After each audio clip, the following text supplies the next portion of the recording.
ጤና ይስጥልኝ አድማጮች እንደምን አመሻችሁ። በቅድሚያም አርዕስተ ዜናዎቹን አሰማለሁ። የኤርትራው ፕሬዝዳንት ኢሳያስ አፈወርቂ ግብጽን ለ5 ቀናት ለመጎብኘት ዛሬ ወደ ካይሮ ተጓዙ። ኢሳያስ ግብጽን የሚጎበኙት የግብጹ ፕሬዝዳንት አብደል ፈታህ አልሲሲ ባደረጉላቸው ግብዣ ነው። በኢትዮጵያ ከመንግስት ጋር ይሰራል የሚል ትችት የሚቀርብበት የኢትዮጵያ ዜጎች ለማህበራዊ ፍትህ ኢዜማ ገዢው ብልጽግና የመንግስት ሰራተኞችን በግዳጅ የፓርቲ አባል የማድረግ እርምጃን እንዲያቆም ጠየቀ።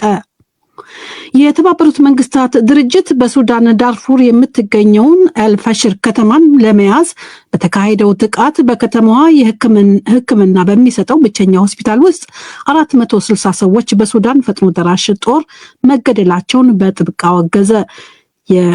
በሌላ በኩል ትናንት ታንዛኒያ የተካሄደውን ምርጫ ተከትሎ ምርጫ ሂደቱን በሚቃወሙና በጸጥታ አስከባሪዎች መካከል የተፈጠረው ውጥረት እያየለ መሆኑ ተነግሯል። ዜናው በዝርዝር። የኤርትራው ፕሬዝዳንት ኢሳያስ አፈወርቂ ግብጽን ለ5 ቀናት ለመጎብኘት ዛሬ አስመራ ወደ ካይሮ ተጓዙ።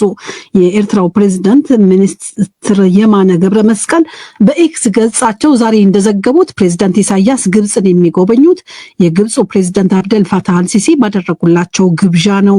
ሁለቱ መሪዎች የሁለቱን ሀገራት ግንኙነት ይበልጥ ለማጠናከርና ለሁለቱ ሀገራት በሚጠቅሙ አካባቢያዊና ዓለም አቀፋዊ ጉዳዮች ላይ ይወያያሉ ተብሏል። ፕሬዝዳንት ኢሳያስ በቅርቡ የተገነባውን የግብጽ ታላቅ ቤተ መዘክር በመጪው ቅዳሜ በሚመረቅበት ድግስ ላይም ይገኛሉ ተብሏል።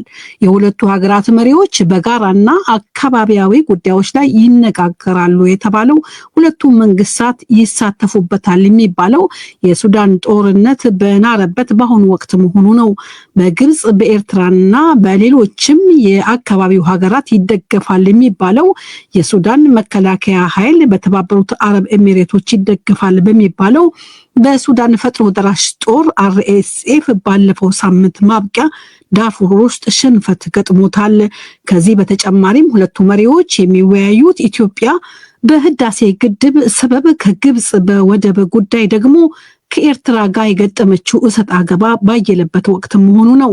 የኢትዮጵያው ጠቅላይ ሚኒስትር ዶክተር አብይ አህመድ ባለፈው ማክሰኞ ከሀገሪቱ ምክር ቤት አባላት ለተነሱ ጥያቄዎች በሰጡት መልስና ማብራሪያ ለኢትዮጵያ የቀይ ባህር ጉዳይ ህጋዊ፣ ታሪካዊ፣ መልክዓ ምድራዊና ኢኮኖሚያዊ ጥያቄ ነው ማለታቸው ይታወሳል።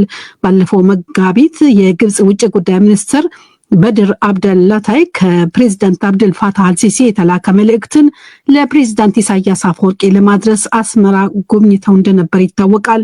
ጉብኝቱ መልእክቱ በግብጽ በኤርትራና በሶማሊያ መካከል የአካባቢውን ሰላም የማጠናከር የትብብር ስልት በተባለው የሶስትዮሽ ወዳጅነት ላይ ያተኮረ ነው ተብሎም ነበር።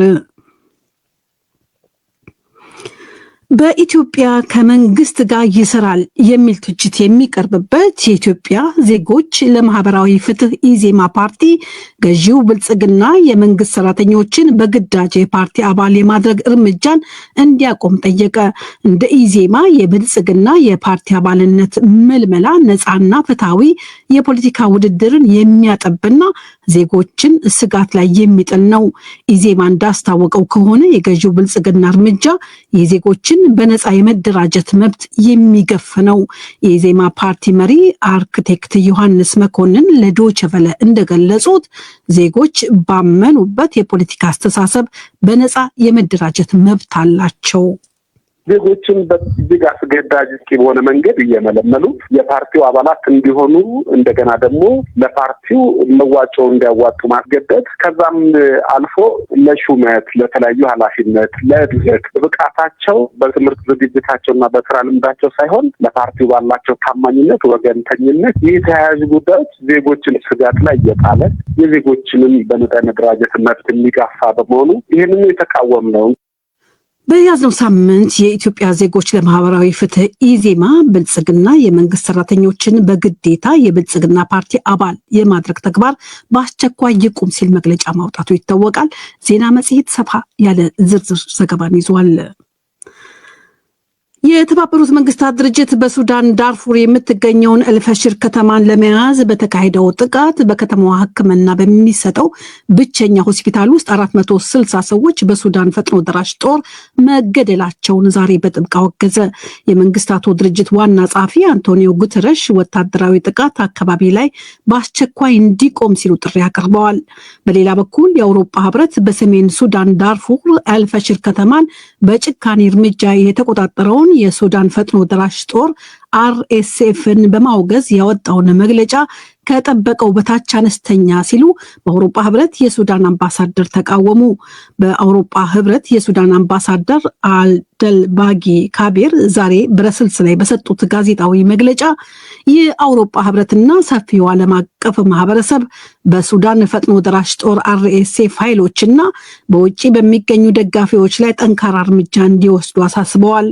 ትናንት ረቡዕ የአውሮፓ ህብረት የውጭ ፖሊሲ ኃላፊ ካጃ ካላስ በሰጡት መግለጫ የሱዳን ፈጥኖ ደራሽ ጦር ኃይላት ከተማዋን ሲቆጣጠሩ በከተማዋ የሚኖሩ ሲቪል ማህበረሰቦች ላይ አሰቃቂ እርምጃን ፈጽመዋል፣ በጎሳ ላይ ያነጣጠረ ጥቃት ፈጽመዋል ሲሉ አውግዘዋል። ሁኔታው አሳሳቢ መሆኑንም ገልጸዋል። በሱዳን ፈጥኖ ደራሽ ጦር እጅ ውስጥ የምትገኘው አልፋሽር ከተማ ውስጥ የሚኖሩ ሲቪል ማህበረሰቦች የእርዳታ ሰራተኞችና ጋዜጠኞች ጥበቃ እንዲደረግላቸውም ሲሉ የአውሮፓ ህብረት የውጭ ፖሊሲ ኃላፊ ያሳስበዋል። ከ2 ዓመት በፊት በዘር ማጥፋት ከተወነጀለው ከጃንጃዊድ ሚሊሻ እንደተወለደ የሚነገርለት የሱዳን ፈጥኖ ደራሽ ጦር አርኤስኤፍ በሳምንቱ መጨረሻ አልፋሽርን የተቆጣጠረው የከተማዋን ነዋሪዎች ለ18 ወራት ካስራበና ከፍተኛ ቦምብ ድብደባና ጥቃቶችን ካደረሰ በኋላ መሆኑን የፈረንሳዩ የዜና አገልግሎት አዣንስ ፍራንስ ፕሬስ ዘግቧል። አድማጮች በመከታተል ላይ ያላችሁት ከዶይቼ ቬለ በቀጥታ የሚሰራጨውን የምሽቱን የዓለም ዋና ዋና ዜና ነው። ትናንት ታንዛኒያ የተካሄደውን ምርጫ ተከትሎ የምርጫ ሂደቱን በሚቃወሙና በጸጥታ አስከባሪዎች መካከል የተፈጠረው ውጥረት እያየለ መሆኑ ተነገረ። በተለይ ዳሬ ሰላም ላይ የተቀሰቀሰው አለመረጋጋት ዛሬም እንደቀጠለ መሆኑን የተለያዩ ዓለም አቀፍ የዜና አገልግሎቶች እየዘገቡ ነው። ፖሊስ ዳሬ ሰላም ላይ ዛሬ አደባባይ የወጡ ሰልፈኞችን በተኩስና በአስለቃሽ ጢስ በትኗል። ይህን ተከትሎ የታንዛኒያ መንግስት የኢንተርኔት አገልግሎትን ዘግቷል። ባለስልጣናት የመንግስት ሰራተኞችና ተማሪዎች ዛሬ ከቤት እንዳይወጡ አዘዋልም። ይሁንና ተቃዋሚዎቹ ተንቀሳቃሽ ስልክን በመጠቀም እንደ ሬዲዮ መገናኛ እንዲያገለግል መተግበሪያ በመጫን ተጨማሪ ሰልፍ ለማድረግ እየተነጋገሩ እየቀሰቀሱ መሆኑን ተዘግቧል።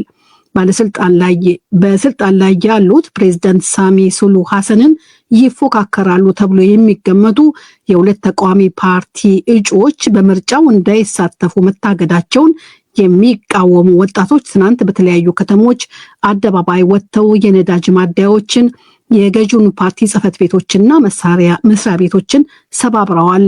ጸጥታ አስከባሪዎች ሰልፈኛውን በትነው የሰዓት እላፊ ገደብ ጥለውም ነበር። አንድ የታንዛኒያ የሰብአዊ መብት ተሟጋች እንደተናገሩት ጸጥታ አስከባሪዎች ትናንት ሰልፈኛውን ለመበተን በወሰዱት የኃይል እርምጃ በትንሹ 5 ሰዎች ተገድለዋል። የአሜሪካው ፕሬዝዳንት ዶናልድ ትራምፕ ዩናይትድ ስቴትስ እና ቻይና እርዝ በተባለው ማዕድን ሽያጭ ላይ መስማማታቸውን አስታወቁ። ትራምፕ ይህን ያሉት ከቻይናው ፕሬዝዳንት ዢ ጂንፒንግ ጋር በደቡብ ኮሪያ የወደብ ከተማ ቡሳን ውስጥ ውይይት ካካሄዱና በቻይና ላይ የተጣለው ቀረጥ ከ57 በመቶ ወደ 47 በመቶ ለመቀነስ የሚያስችል ስምምነት መድረሳቸውን ከተናገሩ በኋላ ነው። ሁለቱ ሀገራት አለመግባባት የደረሱት ወደ ቻይና አኩሪ አተር የመላክና የህመም ማስታገሻ የሆነው መድኃኒት ፌንታኒልን ወደ አሜሪካ ማስገባት በተሰኘው ርዕስ ላይ ስምምነት ላይ መድረሳቸውን ፕሬዚዳንት ትራምፕ አክለው ተናግረዋል። የቻይናው ፕሬዚዳንት ታላቅ የታላቅ ሀገር መሪ ሲሉ አሞካሽተዋቸዋል።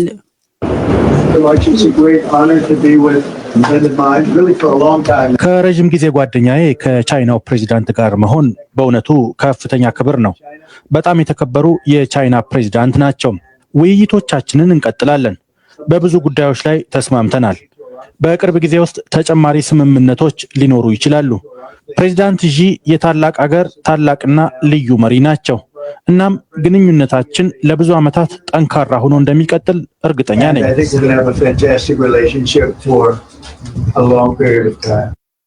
በብራዚል ሪዮ ዲ ጄኔሮ ውስጥ በሚገኝ አንድ የአደንዛዥ እጽ ነጋዴ የወንጀል ቡድን ላይ ፖሊስ በከፈተው ዘመቻ 4 ፖሊሶችን ጨምሮ 132 ሰዎች ሕይወት ጠፋ። 81 ሰዎች ደግሞ በቁጥጥር ስር መዋላቸውን የብራዚል ባለስልጣናት አስታውቀዋል። የብራዚል ሶስተኛዋ ትልቅ ከተማ የሆነችው የሪዮ ዲ ጄኔሮ አገረ ገዢ ክላውዲዮ ካስትሮ የአደንዛዥ እጽ ሽብርተኝነትን መጋፈጥ አስፈላጊ ነው ብለዋል።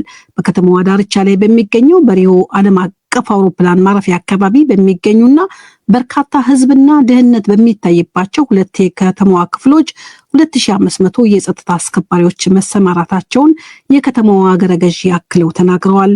አደንዛዥ እጽ አዘዋዋሪዎችን የማደን ዘመቻ የተካሄደው በከተማዋ ዓለም አቀፍ የአየር ንብረት ጉባኤ ኮፕ 30ን ጨምሮ ዋና የተባሉ ጉባኤዎች ከመካሄዳቸው ከቀናቶች በፊት መሆኑ ነው። ዓለም አቀፉ የአየር ንብረት ጉባኤ ኮፕ 30 የፊታችን ህዳር 1 ሪዮ ዲ ጄኔሮ ላይ እንደሚጀምር ተመልክቷል። ይህ ዶቼ ቬለ ነው።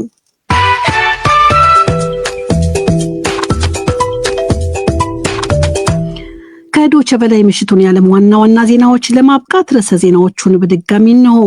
የኤርትራው ፕሬዝዳንት ኢሳያስ አፈወርቂ ግብጽን ለ5 ቀናት ለመጎብኘት ዛሬ ወደ ካይሮ ተጓዙ። ኢሳያስ ግብጽን የሚጎበኙት የግብፁ ፕሬዝዳንት አብደል ፈታህ አልሲሲ ባደረጉላቸው ግብዣ ነው። በኢትዮጵያ ከመንግስት ጋር ይሰራል የሚል ትችት የሚቀርብበት የኢትዮጵያ ዜጎች ለማህበራዊ ፍትህ ኢዜማ ገዢው ብልጽግና የመንግስት ሰራተኞችን በግዳጅ የፓርቲ አባል የማድረግ እርምጃን እንዲያቆም ጠየቀ። የተባበሩት መንግስታት ድርጅት በሱዳን ዳርፉር የምትገኘውን ኤልፈሽር ከተማን ለመያዝ በተካሄደው ጥቃት በከተማው ሕክምና በሚሰጠው ብቸኛው ሆስፒታል ውስጥ 460 ሰዎች በሱዳን ፈጥኖ ደራሽ ጦር መገደላቸውን ዛሬ በጥብቅ አወገዘ። ዜናው አበቃ። ዜናውን አዜብ ታደሰ አሰማችን። ወደ ዜና መጽሔት ትንታኔያችን ተሻግረናል። የዜና መጽሔት አድማጮች ቀደም ሲል እንዳስተዋወቅ ነው በዛሬው ዜና መጽሔታችን 4 ጉዳዮችን ነው የምናስተነትነው። ቀዳሚው የብልጽግና ፓርቲ የግዳጅ የፓርቲ አባላት ምልመላ ነፃና ፍትሃዊ የፖለቲካ ውድድርን የሚያጠብና ዜጎችን ስጋት ላይ የሚጥል ነው ሲል የኢትዮጵያ ዜጎች ለማህበራዊ ፍትህ በአጭሩ ኢዜማ ገለጸ። ፓርቲው አያይዞም የገዢው ፓርቲ እርምጃ የዜጎችን በነፃ የመደራጀት መብት የሚገፍፍ ነው ብሏል። ፀሐይ ጫኔ የፓርቲው ምክትል መሪ አነጋግራ ተከታዩን ዘገባም አጠናቅራለች። የመንግስት ሰራተኞችን በግዴታ የብልጽግና ፓርቲ አባል የማድረግ ተግባር በአስቸኳይ ይቁም በሚል የኢትዮጵያ ዜጎች ለማህበራዊ ፍትህ በዚህ ሳምንት ያወጣው መግለጫ በተመለከተ ዶቼ ቬለ ያነጋገራቸው የፓርቲው ምክትል መሪ አርክቴክት ዮሐንስ መኮንን እንደገለጹት ኢትዮጵያ በምትገዛበት የፌዴራሉ መንግስትም ሆነ በተቀበለቻቸው ዓለም አቀፍ ስምምነቶች ዜጎች ባመኑበት የፖለቲካ አስተሳሰብ በነፃ የመደራጀት መብት አላቸው። የመብታቸው በነፃነት ያለ ገደብና ያለ አስገዳጅነት የሚፈጽሙት እንጂ ለተለየ የፖለቲካ ዓላማ መሆን የለበትም ብለዋል። የችግር በኢትዮጵያ ስር የሰደደና ዘመናትን የተሻገረ ነው ያሉት ምክትል መሪው ዜጎች የፓርቲውን አቋም ተቀብለው አባል ቢሆኑ መብታቸው በመሆኑ ይህንን ፓርቲው እንደሚቀበል አመልክተዋል። ነገር ግን በግዳጅ የፓርቲው አባላት ማድረግ ዜጎችን ስጋት ላይ የሚጥልና ፓርቲው የሚያስበውን ነፃና ፍትሃዊ የፖለቲካ ውድድር የሚያጠብ ነው ሲሉ ገልጸዋል። ዜጎችን በእጅግ አስገዳጅ በሆነ መንገድ እየመለመሉ የፓርቲው አባላት እንዲሆኑ እንደገና ደግሞ ለፓርቲው መዋጮ እንዲያዋጡ ማስገደድ ከዛም አልፎ ለሹመት፣ ለተለያዩ ኃላፊነት፣ ለእድገት ብቃታቸው በትምህርት ዝግጅታቸውና በስራ ልምዳቸው ሳይሆን ለፓርቲው ባላቸው ታማኝነት፣ ወገንተኝነት የተያያዙ ጉዳዮች ዜጎችን ስጋት ላይ እየጣለ እንደገና የምናስበውን ደግሞ ነፃ ፍትሃዊ የሆነ የፖለቲካ ውድድር ሜዳውን የሚያጠብ የዜጎችንም በነፃ መደራጀት መብት የሚጋፋ በመሆኑ ይህንን የተቃወም ነው። ችግሩን በዳሰሳ ጥናትና በአንዳንድ አቤቱታዎች ፓርቲው ማረጋገጡን የገለጹት ኃላፊው የመሰሉ አባላትን በአስገዳጅ የመመልመል ሁኔታ የዜጎችን መብት የሚጋፋና የዲሞክራሲ ምህዳሩን የሚያጠብ ብቻ ሳይሆን